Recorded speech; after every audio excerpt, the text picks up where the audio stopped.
You ask Tiger to solve. This deals with linear equations with one unknown. The final result is A equals 30. Let's solve it step by step. Group all constants on the right side of the equation. Add 4 to both sides. Simplify the arithmetic.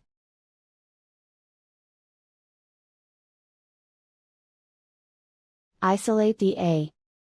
Multiply both sides by 3. Group like terms.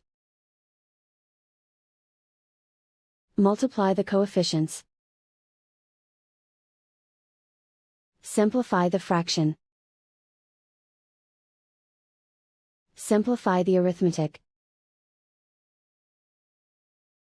And so the final result is A equals 30.